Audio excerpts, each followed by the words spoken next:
South Florida, Pete the fuck lover. We are back in full effect. Sunday morning. Doing it again on the Summer Frenzy. And I have to say that I'm very excited about this one. We never reviewed this one before. Individually or a pair. Woo! Sorry about that. It was a late night last night. And so we're recovering this afternoon. And so the Clynelish, we actually took a dram of this last night, and I was really impressed with it. I wanted to walk in here with some preconceived notion about it, and so because of that, you could tell that this bad boy just took a little bit of a plunge from his original point of origin. So it's not, but yeah, it's a Clynelish 14. The color is fantastic. 46% level alcohol per volume here, and I don't know, what do you know about this shit? It's a Diagio malt.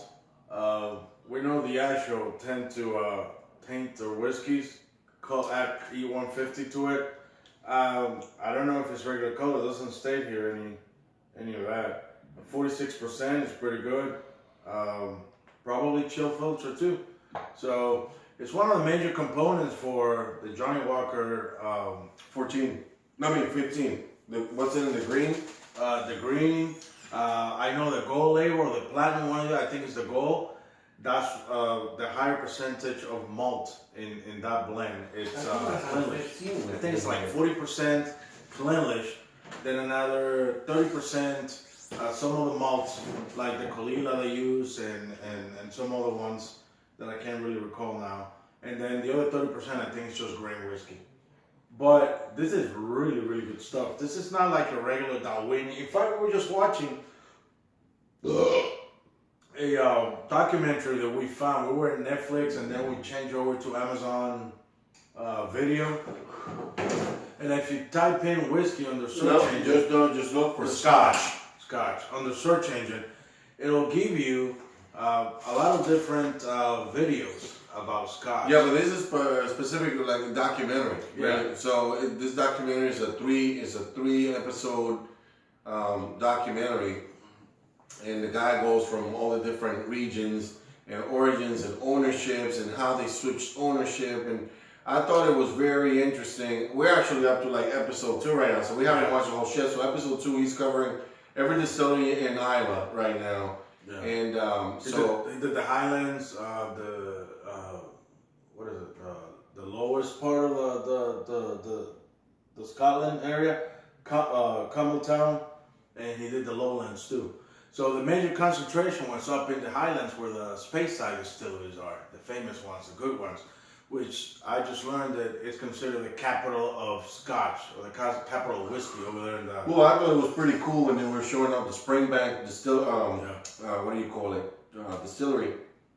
That they got an outside bar in one of the campuses, or one of the big what do you call housings there, where they keep all the casks. The warehouse. The warehouses. So they got like a little corner there. There's a whiskey bar, and people just comes and drinks all of their shit, which is fucking awesome. And they got it right in the train, you know. It's like, would you like to have a weed dram? The guy's got this flight with at least 20 little glasses like that, you know, just going around offering shit. Scotland it's got to be a really good experience. I'm planning myself on going now, the end of next February, perhaps the beginning of March. I can't keep on putting that off, you know. I really want to have that experience. Part of the bucket list. So let's get to this shit, bro. Because we got a comparison later. Yeah, we got some coming up. From Islay. We've been putting this for Pete's sake. Yeah. And, you know, and then we got something else there. Bitch, I gotta drive to Miami. I don't give a fuck about that. You better we start cooking a meal then. That's never a problem. Believe it or not, we love to drink beer with Scotch. I think it cleans my palate. It sets it off to 0 again. Some people use water, some people sniff coffee, whatever. Yes, some people go to college and some people go to jail. Prime example here. I've done both, college and jail. Yeah. So it's all a matter of, you know, what works for you. But for us, I mean, honestly, I can't do a Scotch without beer. And, you know, always trying to find I feel like a wolf. the perfect combination that flows right, you know. But Coors Light seems to blend just fine for us. I mean, I like the mid culture because it's a light beer when I'm doing any of that stuff. I don't like to typically get too fancy with a craft beer that's gonna offset my palate. Yeah, it doesn't overpower the Scotch. Yeah, it's just a cool refreshment, you know. And it's not a justification, motherfuckers. It's just an explanation. Get that shit right, Ron Burke. Yeah. So anyway, without further ado, yeah, this is very light. It has to have color. Very light amber. I don't know whether it has color or not. I mean, these are things that don't move me. Like, I'm not emotional about that fucking coloring shit. Like, you're a fucking bitch. Yeah, you get emotional when you get your fucking monthly period going down your crotch. What's it just like pineapple? Yeah, he's got a tampon up his crotch right now. Yeah. I'm not the one who's been upset all weekend because your daddy doesn't love you. Your mom fucking dropped on the floor when you were 2 days old. Never picked you up again. Yeah, you know what I don't like about these glasses? And I will say this because I actually like the glass. I like, you know, these little grappa, little serving things. Pretty awesome because of the belly and the narrow nose on the top. What I cannot appreciate about it is the leg situation. Whenever you want to do a nice legging and see if the legs are correct for this or not. You need your it doesn't, I mean, a Glencairn or maybe your typical snifter will probably do the job best when it comes to that. Fucker, you gave me the crooked one again. Did I? Yeah. And I didn't even grab my, you know, I didn't even notice. Anyway. Bro, it smells like mango and pineapple. Yeah. And very buttery.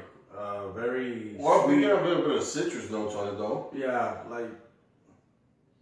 It's very tropical. It's tropical. I'd certainly agree with that. Like key lime pie. Bro, everything you smell this week has been plastic or key lime pie. What the fuck? Did you eat a key lime pie wrapped in plastic? What the fuck? I'm gonna start spitting now.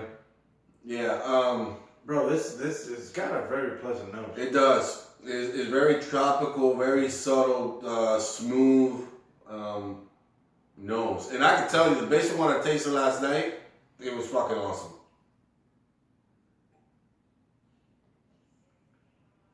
Mm.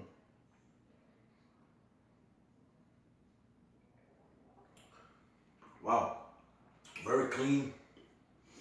Very fresh. Yeah, it really has a nice take. Like, you know, it doesn't come in abusive. No, but it's really oily. Really mild and oily. It doesn't taste like something that's been chill filtered. It tastes like something that it has not. And it's got all the fatty and all of that oily texture to it. You know, that a lot of people say that chill filtration takes away all of that, and some of the people don't believe that.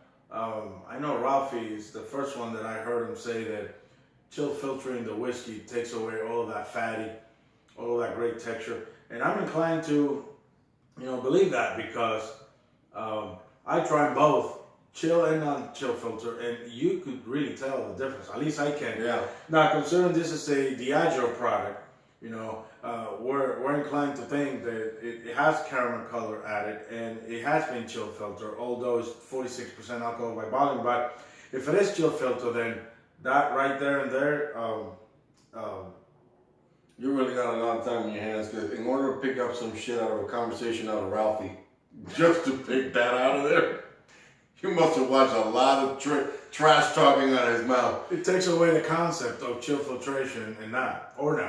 So if it has been chill filter and everything that I'm tasting here, then it takes all of that out of context. So I don't know. At the end of the day, what I'm tasting here is really oily. It's very smooth. very smooth, very viscous. It's a really good product, though. Yeah, I taste definitely some like little pineapple notes. I don't know what it is. I mean, it's somewhat confusing because it's like it gives you some of that tropical sense and floral notes, but at the same time it's like oily and buttery. It's not very long lasting, but it just kind of lingers just like in the background. And it gives you a little bit of vanilla hints with it and toffee, but not really, there's not a big presence of that. Yeah. It is citrusy though. I mean, it is citrusy. I'm still sticking to the key lime pie frosty on the top. Not the actual pie, just frosty on the top. And the mango is there and the pineapple certainly. Yeah. Now, what would I compare this to? I don't know, man. I think that it resembles a lot of the Ramport taste. Yeah. Yeah. Even the color's almost identical. Yeah. So this Ramport right here, this Indian malt, the color's pretty close. I will say almost identical, and it tastes just about the same. It's got that tropical fruit taste and smell to it. Yeah. So that will probably be the one comparison I will probably make that it reminds me of. You know, when we started off, we used to basically describe the bottle, the little bit of knowledge we can pick up on the website or anything that we have experienced ourselves.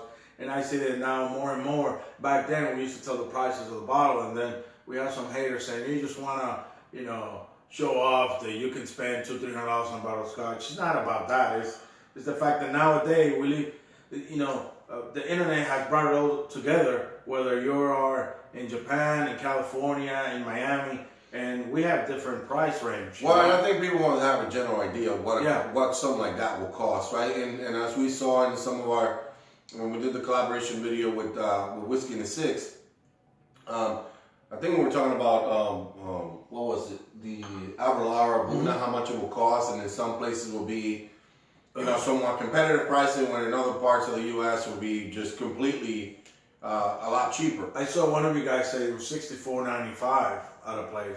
Some other $79. Here, it ranges between $100 and $109. Right, although I think the video, the whole gist of getting this done is mainly for the people wants to get a feel of what it tastes, you know, before they go spend the money, or they're looking for something different that they never had before. I think the price, we're not spending too much time on the pricing is fine, but at least giving you a general idea what the cost will be, you know, it's something that I think anyone can appreciate. So, and this goes for about 75, I've seen it between 70 and 85, depends. what this? Total wine, yeah, it's a 14-year-old. But there's this is the problem I have with some of the scotches now. Like when we start talking about the Stranahans, you know, I get it. It's a product of the U.S. It's, you know, first filled sherry, cask, no age statement, and now you're pumping this bottle at $85. $85 for the Stranahan. Right, and then it's 4 years old, by the way. You know, when I could go to I don't want to buy a whole bottle for $85 and then turn out to be something I don't like. Yeah. So that's why distillers pump miniatures, but then you can't find the fucking miniatures. Yeah, so this is the tough part, which is I guess me as a consumer, I want to see someone that's done it and tell me something about it, and then maybe I make the determination: is it worth me spending the $85-90, or can I get something that I know for sure in that range? I know of is going to fulfill what I want. So it's been an explosion of different scotches. So just like craft beers, you just don't know where to turn anymore. You just got to find something you really like and stick to that. But anyway, I don't have anything else, bro. I think it's a thumbs up for this one. You know, there's a variety of stuff out there that will probably compare to this, but this is really smooth. Because it's not one of your mainstream ones, I wouldn't even say it's rare, but it's not something that you could catch anywhere all the time. You can. So I go to a lot of liquor stores. I tend to stop as I'm driving. Yeah, but then you can't find this shit. That leads itself to the question of how do you really rate what's a rare malt, right? Is it rare because you can't find it anywhere, or is it rare because of whoever mixed the shit, or is it rare for how long it's been in captivity and now it's been released? Like, what determines what's a rare malt? Yeah. Like to me, this is rare. Like I can't find it just anywhere. And worse than that, in terms of rareness, is a distilled edition that's out there of this. And I saw it once, and what was it? Oh, I wanted to buy it. It was behind the shelf, but the lady there said that someone had already paid for it over the phone with her credit card, and they were going to pick it up the following day, so I couldn't take it. But nonetheless, there is a distilled edition, this Clynelish. And I forgot what type of sherry. I don't know if it was Amoroso or Oloroso or maybe PX. I don't think it was PX. Maybe Manzanilla. I'm not sure. But it is a great. And I've been telling them this shit is good. Good. Yeah, I mean, I like the bottling is, you know, in the marketing that's been put in the front of it. It's not overwhelming and at the same time it's elegant.